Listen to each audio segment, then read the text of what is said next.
Reviewing the menu at Baton Rouge in Pigalle, Paris. There is a disclaimer before we do this review because actually Baton Rouge closed last year and was sold. This menu was given to me by the owner Joseph. He is a dear friend. I'm now going to rip his menu to shreds. This is one of the more interesting and cooler and weirder menus I've ever seen. It's definitely original. There was like this 2-3 year period where Paris was producing the most creative menus from a conceptual standpoint than anyone else in the world. And nobody, for some reason, was paying enough attention. At least Tails wasn't. This is going to be the easiest and the hardest review to do. The bar is closed. This is a menu that's like 2 years old. It's printed on a cloth.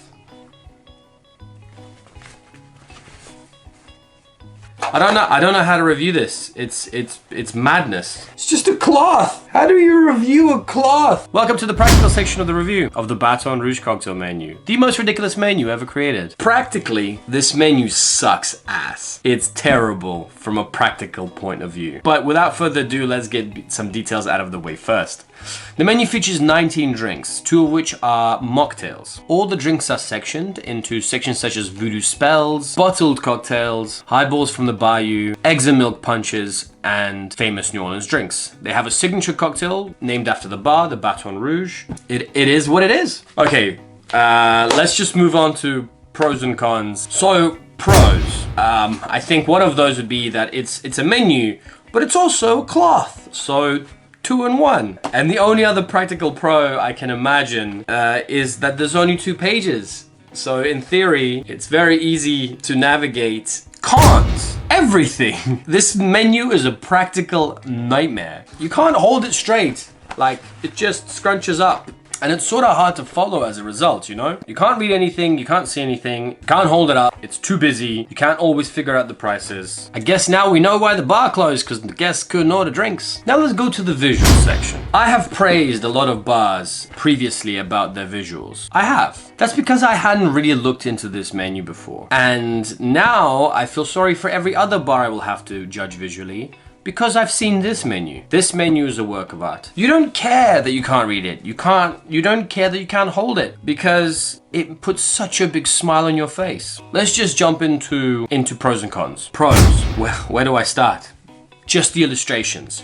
All of them, from the Murray Laveau, from the skulls, the roosters, the cocktails, the voodoo, the baron. The menu is insane. I can't even. All the fonts are different. All of them match the rest of the menu. Considering that the fonts are all so different, the fact that they all go together as one unit is insane. They've used 2 different color schemes on this fabric, which actually makes it much easier to read in the dark, considering the bar gets really, really dark. The way the color scheme is implemented into the font or into the text. By constantly switching from blue to red, blue to red, blue to red, our brain is constantly being kept engaged. So even though the text is very, very busy, we still want to carry on reading and we don't lose our track. I don't have enough pros to give. There is one visual con though, and that's that I can't relive the moment that I saw this menu for the first time.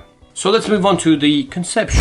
A little bit of background on the bar itself. Baton Rouge is the name of a city in Louisiana. It's actually the capital of Louisiana. The whole bar was based on the weirdness and craziness of Louisiana. Now, from a conceptual point of view, this menu actually, in my opinion, is not good for Baton Rouge as a bar. Baton Rouge as a bar was where peanuts were thrown on the floor. It was a bit of a dive bar, Louisiana style feeling.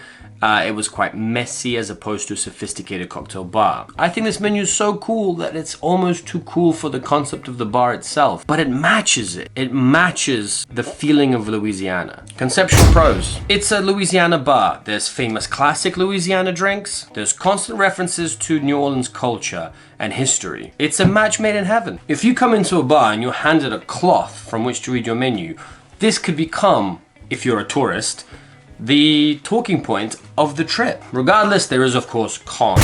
The menu feels too highbrow for such a lowbrow place. Another one is that this is definitely getting stolen the shit out of. As a closing statement, if I had to describe this menu, it is like the work of a great painter, and posthumously his work was recognized. The menu is a work of impractical art. It's like watching a horse that somebody taped a unicorn horn onto and some wings jump off a cliff. Like, what are you doing? But my God, is it a beautiful moment. And I guess this is what happened to this menu. Wildly impractical, gosh damn beautiful. I'm really glad I got a copy that I can share with you guys. If there was a European museum of drinks, this would be the Mona Lisa. But just like the way you stare at a Mona Lisa, the more you look at it, the more you're like, what's the fucking big deal?